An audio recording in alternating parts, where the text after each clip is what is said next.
Today, we're going to make cinnamon rolls. Cinnamon rolls are part of Christmas morning for a lot of families, but when you're gluten-free, it's much more difficult. So I've got a great recipe here that even those people who don't need to eat gluten-free will really enjoy. It's a proper yeast dough, so the way we start is to bloom the yeast. So we're going to start with some warm water in the bowl of the mixer, and we always have to have some sugar for the yeast to feed off of. So we have some white sugar, and we also have some honey. All these layers of flavors are going to make the most amazing cinnamon rolls. Then we've got our yeast. So the idea of blooming yeast is to let it get wet and let it start to grow. So what we do is just mix it quickly just to get it all damp. And now we're going to leave it for about 5 minutes until it blooms and it's all bubbly and the yeast is activated. In the meantime, we can get our other ingredients ready. So we have 2 eggs, and we also have a bit of vinegar. Vinegar will make a yeast dough tender and soft. So let's put those together, and then we're just going to mix up our eggs. They'll just incorporate it into the dough a little bit better. One of the reasons that cinnamon rolls are hard to make with gluten-free dough is that the gluten-free bread dough is usually very sticky, and you can't manipulate it the same way that you can wheat dough. So we've worked really hard to make this dough special, that you can actually handle it and make cinnamon rolls, roll them up the traditional way, and it's a great recipe if you want to add nuts or raisins to. However you like your cinnamon rolls, you can have it with this recipe. So we've got our mixture of flours here, and we have some skim milk powder, and we've got a little bit of sugar, and we've got some guar gum. So we're just going to mix these together. Once our yeast has bloomed, we're going to add the flour mixture and the liquid mixture alternately. So it's now getting frothy, so we're just going to turn it on low speed. We're going to add some of our flour,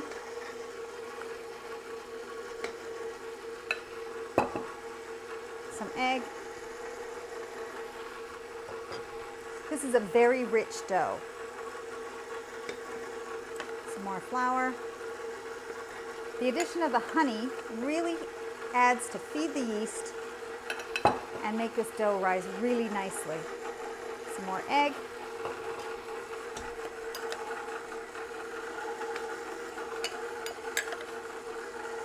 The addition of the xanthan gum makes this a nice thick dough.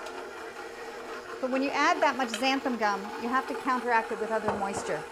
So that's what makes this recipe really special. The last thing we add is some oil. By adding the oil last, you're allowing the moisture to get into all the ingredients first before you seal it off with the fat so that it makes it rich. So we're going to add this, and then we're going to turn the mixer up, and you'll notice that the dough is ready as it comes off of the sides.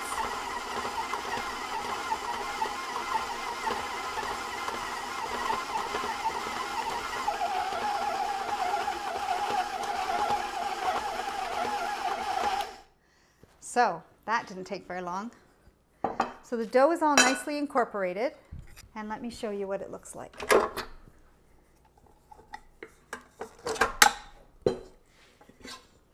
It's soft, I can touch it, I can manipulate it, and it's just waiting to make into cinnamon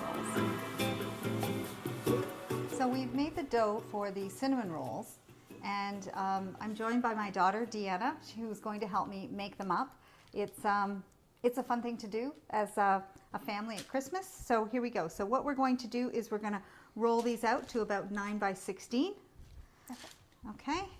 So I like to use a small rolling pin, but this dough is really heavy. So the heavier rolling pin works really well. And why do you put it on the tea towel? Oh, it's on the tea towel so that it doesn't roll around, and it works really well that way. Now, see what's happening here? We're getting some cracks in it, but that's not a problem at all, because what we're going to do is we're going to take our pizza cutter and we're going to cut off the edges, and we're going to fill them in so that it's going to be nice and square when we're finished.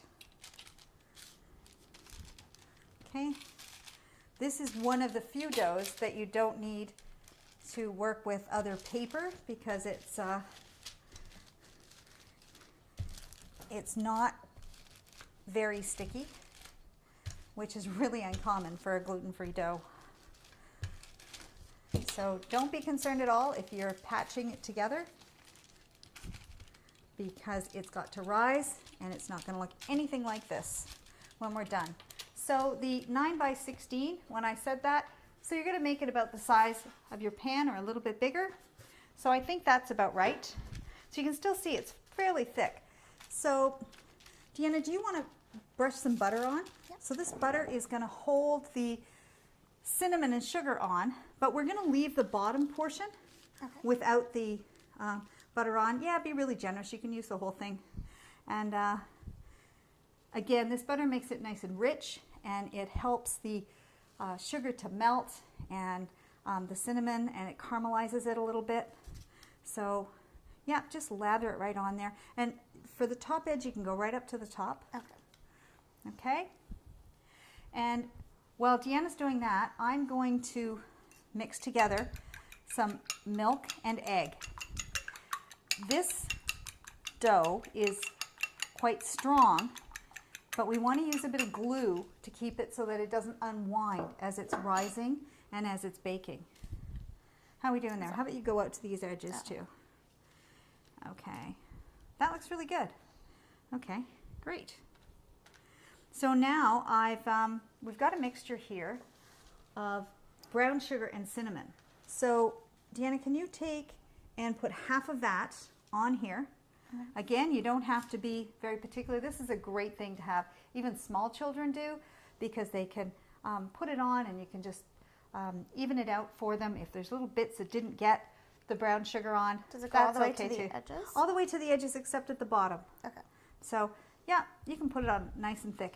If you like raisins or nuts in your cinnamon buns, then this would be the time after you've put the cinnamon sugar on to add that.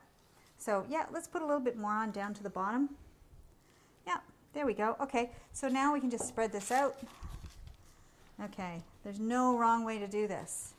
Now, this is a bit of a tricky part. You can start at that end. So let me move this.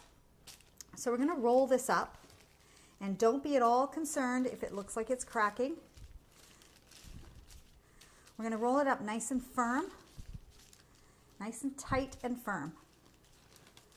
Okay, just keep rolling. There we go.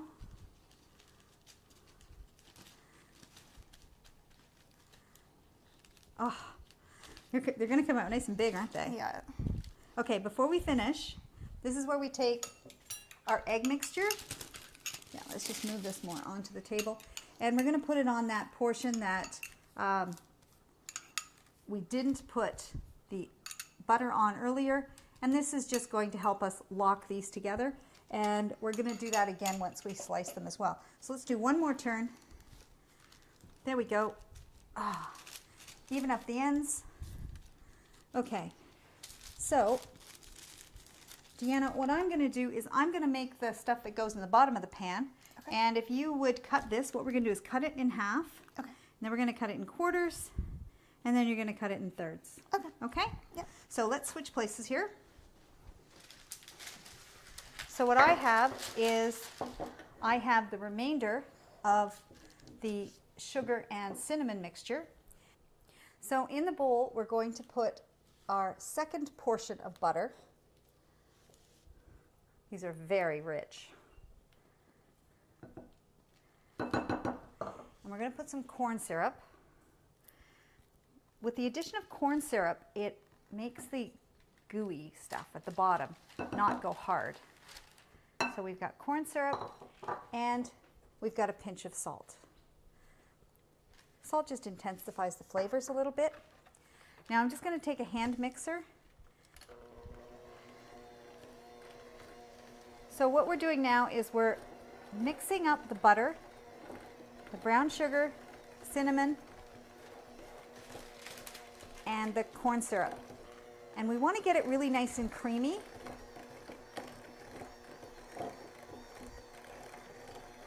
Oh, there. That's great.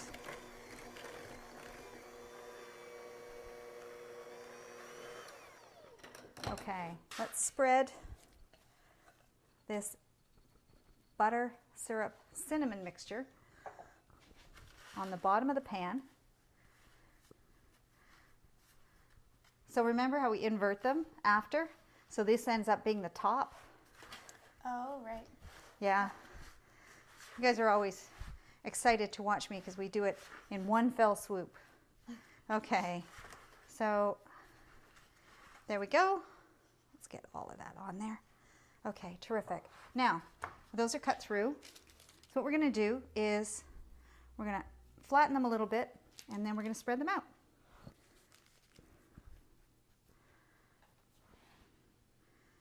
Oh, they look so good.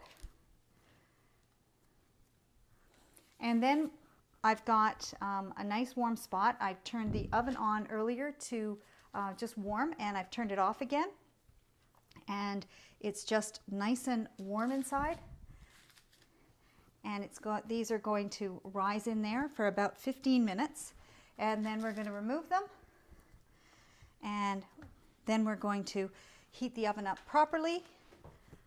And that's when we're going to bake them off. So let's just take this. This is the milk and egg mixture. By coating them with the milk and egg mixture now, they want to stay in rolls, and it sort of seals them so that they don't open up and just sort of flatten out as the yeast makes them rise up.